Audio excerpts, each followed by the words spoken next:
Hello my friends and welcome back to another video. Today we are doing a recent reads. I'm going to go over the books that I read from the beginning of February till about the halfway point of February. So this is kind of like a wrap up, but a mini wrap up. I'm only going to talk about 6 books and I'm going to try to give you a more in-depth review and try to give you more of my thoughts on these books and why I rated them what I rated them. So we are going to start with the bottom of the ratings like always, and then we will work our way up to my favorites so far. So let's get into it. First, we're going to talk about the lowest rated book, and that is a 2.5 star rating, and that is These Ghosts Bleed by Christy Aldridge. I actually read this in a reading vlog. I will have it linked down below. I did 2 reading vlogs so far this month, so I'll have them both linked down below, but this was the first book in my indie horror book reading vlog. So the main character of this book is Alan, and his wife Anna recently committed suicide, and he is grieving, but he's actually very, very angry at Anna. He actually ends up finding Anna's books that she had been writing in secret, and since he's so mad at her, he decides to get his own revenge by taking the books that she has written and passing them off as his own. However, Anna, even dead, will not allow him to do this. So I had a lot of issues with this book, and originally I was gonna give it 3 stars, but I was looking back over my notes that I had written after I read this book and finished it, and I really didn't have a lot of positive things to say, and so for those reasons I felt like 3 was kind of a little too generous, and I am trying to be more, I don't want to say harsh, but I am trying to be more accurate with my ratings.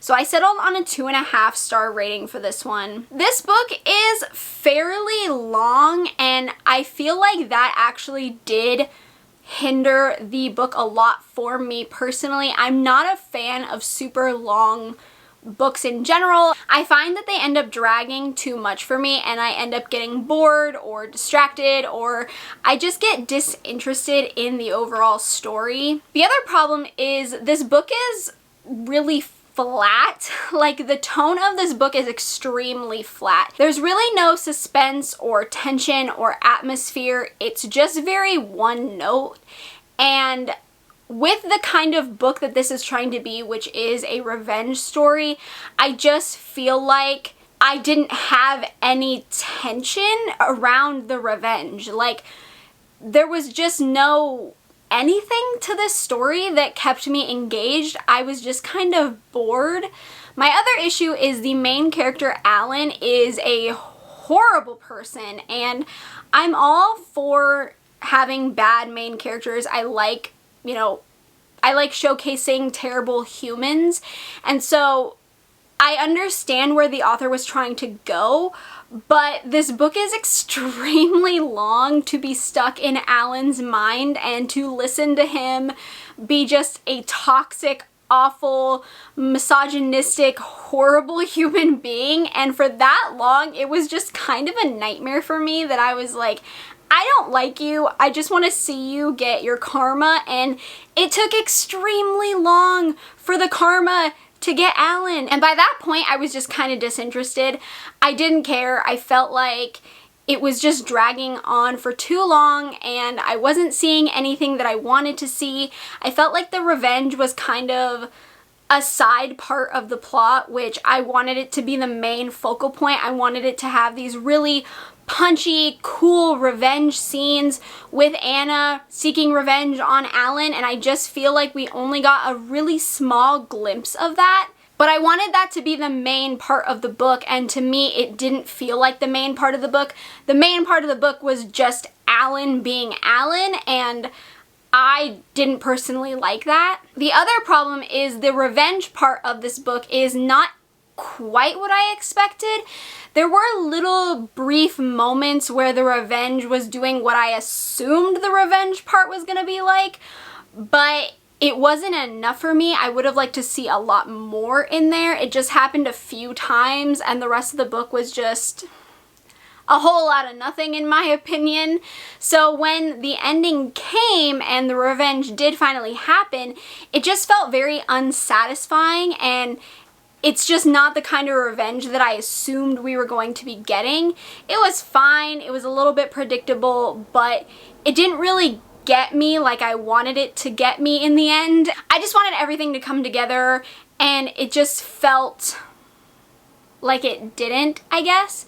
So for those reasons, this just really didn't work for me, and I was pretty disappointed because one, the cover is absolutely stunning, and two, I really don't like giving indie horror books really low reviews, so it is unfortunate that I had to go so low for this one, but I just really didn't enjoy this book. Next, we're moving up to the 4-star category. I had no 3 stars so far this month, which I am actually really excited about because I kind of hate having 3 stars. So we're moving straight to the 4 stars. And first up is Creep by Jennifer Hillier. It's no secret that I love Jennifer Hillier. I talk about her a lot. She's one of my favorite thriller authors, and I just find her really underrated, and I really enjoy reading her thrillers. So I was really excited to pick this one up because it's a stalker story, and it just sounded like something that I would really enjoy. So this book is about Sheila. She is a psychology professor, and she is having an affair with a grad student.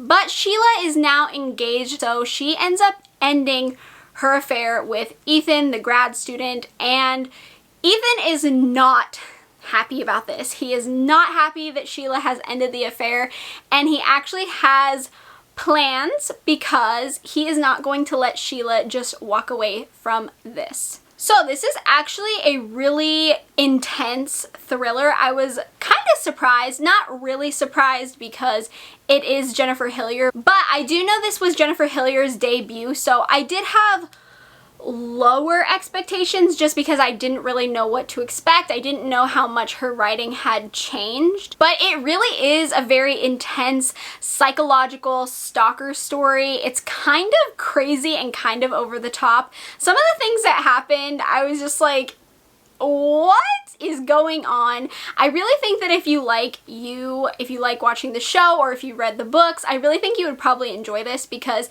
it does have similar vibes, and I do feel like if you like stalker stories, this would be right up your alley. My biggest thing is that it is a little long for a thriller in my opinion. It was a little bit in the middle that just felt a little too long. It is a quick read, like the chapters are really short and it's very easy to just fly through, but it is kind of a long thriller, so I did find it to drag just a little bit. Another thing is I do hate thrillers where cheating is a really big part of the story, mostly just because I find it to be kind of a cliche, I guess, and it's just not something that I overly enjoy in thrillers, even though it's a very prominent, reoccurring part in thrillers. I find cheating between like spouses or partners all the time, it just kind of makes me roll my eyes. It's just frustrating to read, I think, because I feel like some of this would have been prevented if Sheila had just been honest from the get-go. If she had just played things better, I feel like things wouldn't have escalated to this extent as quickly or even went as long as they did. So it's just a little frustrating for me when I knew Sheila could have communicated things better, and then some of the things would have probably been figured out sooner or solved sooner. And I know that's like part of the plot, like obviously that's the whole point. Obviously she couldn't have communicated because then, you know, the story would end sooner, but it's just a little frustrating when, like, you know, the characters could solve the issues really early on and they just choose not to. They just choose to do stupid things. So that was a little frustrating, but I do think that the end twist, I guessed it not super early on, but I did guess it a little bit like right before it was revealed, and it was actually a really good twist. I was actually surprised. I didn't see it coming, like I said, that early on, so it was really impressive to me to see a twist that actually kind of like got me a little bit, which you know I'm all about because I usually guess twists really early on, so I am happy that this one was able to trick me a little bit. Overall, I think it's a lot of fun. It was a good read, and I'm actually surprised that this was Jennifer Hillier's debut because I didn't expect it to be this good, but I really enjoyed it. It was fun. Next up is Betty Bites Back. This is a 16-story anthology about feminist fiction to frighten the patriarchy. This was the second book in my indie horror book reading vlog, so again, in the description box if you want to see it. This was very interesting to me. I was very excited about this one because the cover is absolutely just beautiful in my opinion. It's so cool. I just think it's so eye-catching and just so much fun. So I was really excited about this collection. So there's actually a lot of genres in here. On the back it says there is fantasy, science fiction, fairy tales, historical settings, and then the contemporary world. So again, a lot of settings, a lot of different genres. I feel like someone will be able to find at least one story that they like in here.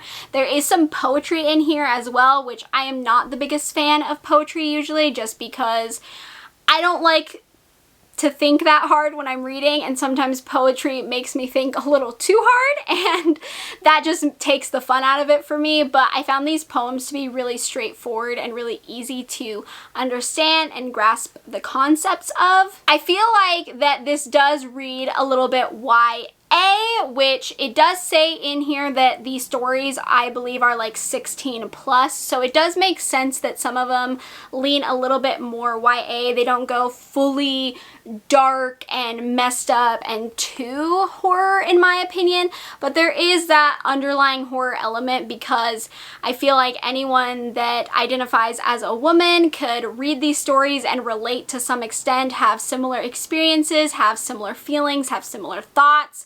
So I just think that it was a really fun anthology, and I feel like a lot of people would get something out of it and have fun while reading it. I actually felt like this was a good variety in terms of, you know, genres, but also in terms of like just diversity. I felt like there was a lot of stories that did really well in terms of incorporating all kinds of people and just having it feel like a good representation. I did feel like this was a pretty decent story collection in that aspect. And yeah, I just felt like this collection was a lot of fun. Like I said, there were some genres in here that I didn't necessarily get on with, like fantasy and science fiction. Those aren't really subgenres or genres that I tend to like or gravitate towards, but again, there is just something about each story that I feel like that I could relate to and I could feel seen in reading them.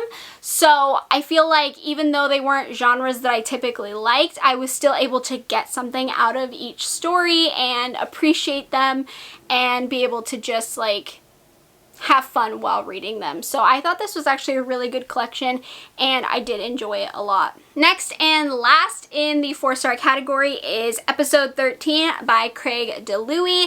I also just read this book for a reading vlog. It is my found footage reading vlog. I will link that down below if you haven't seen it, but I did talk about this one a little bit more in depth if you want to hear my thoughts. So this story is about this TV ghost hunting reality show called Fade to Black that is led by this husband and wife duo, Matt and Claire. Matt is a true blue believer of the paranormal. He believes in ghosts and he wants to prove that they exist.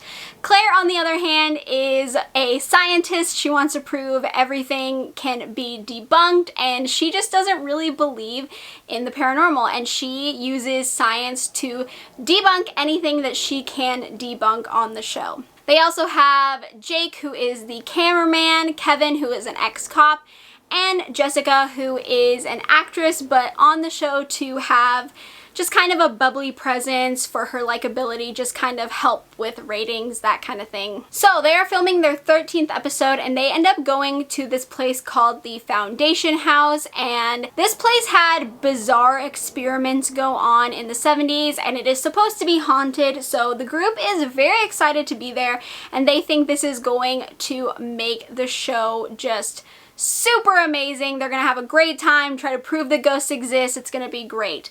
However, the longer they stay there, the more they realize that something's not quite right. So this is obviously a found footage horror, so it is told through interviews, journal entries, emails, text messages, all that kind of stuff, and it's a lot of fun. I actually really love the format of this book.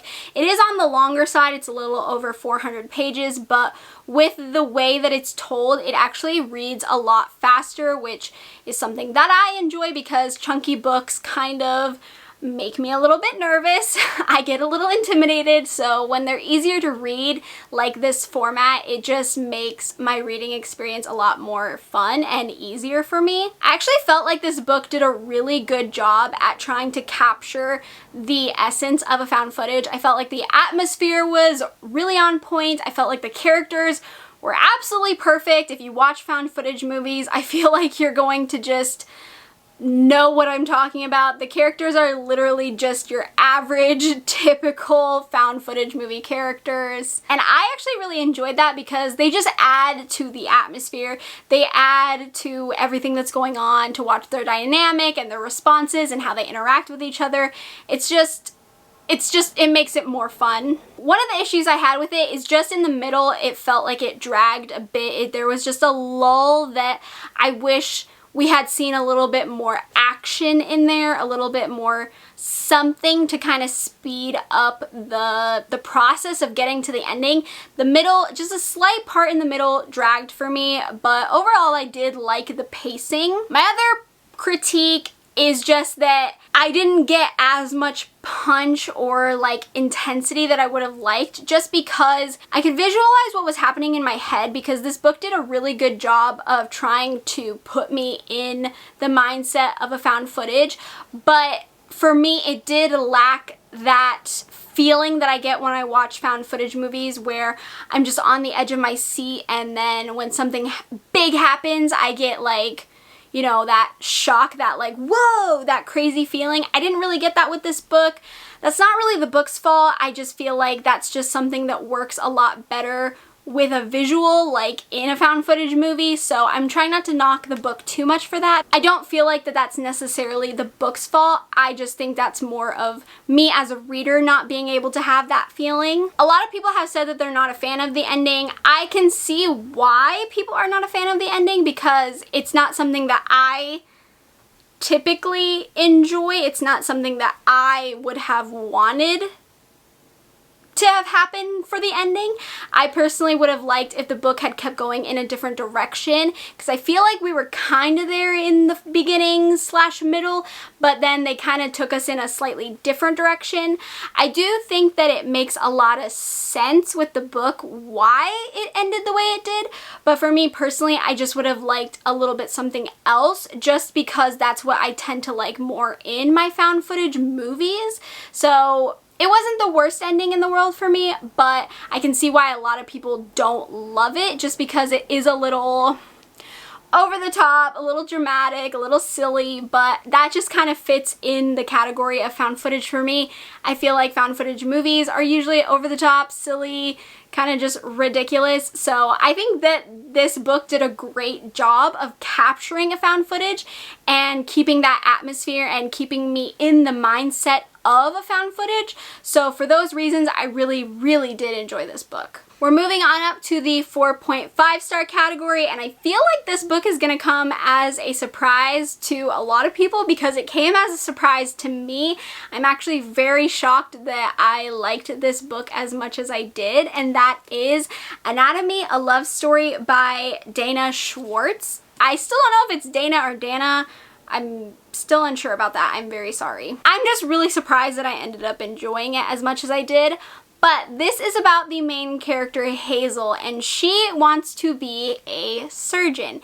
And she ends up getting kicked out of these lessons because she is a woman. But she makes a deal with the surgeon that if she can pass this medical examination without the lessons, without any help from him or the classes, then he will allow her to continue her education. However, that puts a big barrier in her lessons. She doesn't have any cadavers to practice on. She can't practice on an actual body. But she has made an acquaintance with someone who actually digs up bodies for a living, which might just come in handy for her. I'm so surprised that this book was as good as it was. It is YA, which doesn't really mean much for me. I do like YA a lot of time, but I just wasn't sure how much I was going to like this one because it is like a mystery romance. I do believe this is categorized as a horror as well. I would say it's a very light horror if I was gonna categorize it, just because it's not like super scary. It just has this like gothic feel to it, which I actually really enjoyed. It's also a historical fiction, which is not something that I tend to like because I'm not really a fan of historical fiction. I don't know, I usually just can't get into it, but for some reason the writing was just really easy to read for me and I was able to get sucked into this book a lot. I will say the first half of the book not that I wasn't enjoying it, but it was just a lot of surgeon talk. It's a lot of anatomy like the title suggests, which I'm just not like the biggest fan of. It just kind of was like, I don't really care. But then when things started moving and it started like just getting like kind of intense, I was like, whoa, this is crazy. So I got really sucked in. I wouldn't say halfway, I'd say a little before halfway. In the beginning, I was a little nervous because I was like, oh, I don't think I like this, but I definitely changed my tune after a certain period in this book. Hazel is such a good main character. I loved her so much. I found her so funny and just kind of relatable and just really cute. I was really like rooting for her the whole time. I really liked her personality-wise. I just thought she was kind of just like a really great person, and I don't know, there was just something so lovable about her that I was really enamored with, so I was just really excited to have her as the main character. You know, I'm a sucker for romance. It's not a surprise that I enjoyed this. I love romance, and I'm actually surprised because this is a YA romance that I enjoyed it as much. I haven't read too much YA romance just because I prefer adult romance, so I just wasn't sure that I was going to love it, but I actually thought the romance was just like a really nice addition. I think it didn't take away from the story. It wasn't really the main focal point, which I kind of liked. I liked the more mystery aspect, but I thought the romance added to the story and didn't take away from the story. But I think that because this was so easy to read, that's why the historical aspect didn't bother me so much, because the gothic aspect, the historical aspect just made it more atmospheric for me, but the ease of everything was just so nice because it was so simple to just get sucked in, and I didn't feel like anything was too much or too hard to follow. I just really liked that. This actually had a great twist. I did figure it out like right before it happened, but I did not figure it out before like the middle part. So I was pretty happy about that because I feel like it did catch me by surprise, probably because I was really invested in the story and I wasn't really paying attention, which is a good thing. I don't like to try to come up with theories too much before the twist is revealed, so when a book sucks me in that much that I'm not really paying attention, it's a good thing. I think the only reason that this isn't a 5-star is because it did take me a little bit to get into the book. I was having a little trouble connecting, but then once I connected, it was a lot better. But also the ending. The ending is a cliffhanger. I do know the sequel is coming out this month, I believe the 28th of February, so I will be purchasing the sequel, but it's just not my ideal ending. I didn't really love how it ended. It was a little too cliffhangery for me. Like, I just was like, how could you do this to me? How could you leave me hanging like this? I'm actually happy that I didn't read this last year like I was planning on it, because I think if I had read this and had known the ending was this bad of a cliffhanger and then I had to wait a whole year for the next book, I think I would have lost my mind. So it's probably a good thing that I put this book off and now I get to read the sequel coming out in a few weeks, and I'm very excited about that. So this was a lovely surprise. Alright, last but certainly not least, the only 5-star that I have to talk about is House of Hunger by Alexis Henderson. This book, I should have known. I loved The Year of the Witching. I gave that 5 stars too. I should have known that I was going to love this one, but it wasn't what I expected it to be. Like, I was actually really surprised when I started reading it more and more, and then when I finished, obviously, but it's not what I expected at all, but it's still a really, really, really good story. The main character of the story is Marion, and her brother live together, but they have a very hard, rough life. Marion is a maid, and she does not make a lot of money. So when she sees an advertisement for a blood maid, she decides to try and get the job. Basically, as a blood maid, she would serve the wealthy, and they would drink her blood. She gets assigned to the House of Hunger, and the countess there running the house is both loved and feared, and she takes a special interest in Marion, and you know, things get wild. I love Alexis Henderson's writing. I feel like she has a very easy writing to follow. It's very soft and simple, but just very atmospheric. I feel like this book is a ton of atmosphere. If you love a good atmospheric horror novel, I feel like you would love this because it is just a ton of atmosphere, and the atmosphere is just stunning to read. It was just so simple, but it just sucked me in at the same time, and I just couldn't help but be so enamored with the world that she was building in front of me. So this is sapphic, and it is pretty steamy. I wouldn't say that it is identical to A Dowry of Blood. I feel like they do have a lot of similarities in the vibes that they give off, so I feel like if you liked A Dowry of Blood, you might also enjoy this one, just because they kind of have the same feel to them, and I think that's why I really enjoyed this one a lot, because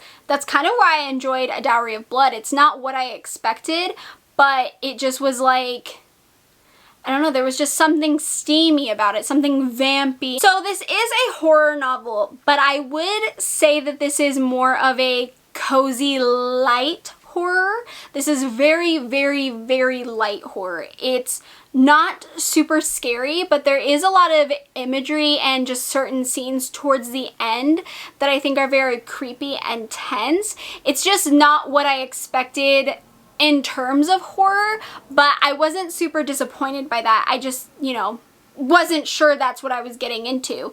And I actually really enjoyed it because it was just more light and fun and easy to read, and I feel like that's what I needed and wanted at the time, so it just kind of worked perfectly for me. I went into this expecting like vampire story. It's just not a traditional vampire story, I guess, in the sense. So this also surprised me because I didn't really know what I was getting into, but it is still more on the paranormal side, and I did really enjoy the way it turned out. I really liked the ending. I feel like a lot of people might hate it because it feels a little abrupt, but I personally didn't mind because I liked the way that everything turned out, and I liked the way it all came together. So it didn't affect me any, but I do think that I would love to see Alexis Henderson write more in this world, like in this setting. I would love to see more books taking place like this, just because I think there's so much in this world that we got to hear a little bit about, but we didn't get to explore, and I would love to see her expand upon it. There's so many other houses that could have their own book. There's so many other things that we could just like see and experience in this world that I would just die if she continued it. So I'm really hoping that maybe we'll get more in like kind of like a series that would be really, really cool. It was just a knockout for me. It was really fun. It was a really great read. It was super easy, super engaging, and I just loved the gothic atmosphere so much. It was right up my alley, and Alexis Henderson just makes me want to give her 5 stars. I can't help it. So this was a great one. Alright my friends, that is going to do it for my recent reads video. Like I said, this is only from the beginning of February to the halfway point, so I will have my wrap up in a few weeks where I talk about the rest of the books that I will read in February and have been reading, obviously. I hope you enjoyed this video. If you've read any of these books and you have thoughts similar or different to mine, please let me know in the comments down below. I'd love to discuss them. If you enjoyed this recent reads and would like to see more in the future, please give me a thumbs up. That way I know that you enjoy these videos and I can keep doing them for you. If you haven't subscribed, feel free to do so. We can become friends, talk about books, horrifying books, thrilling books, romance books, manga, all that good fun stuff.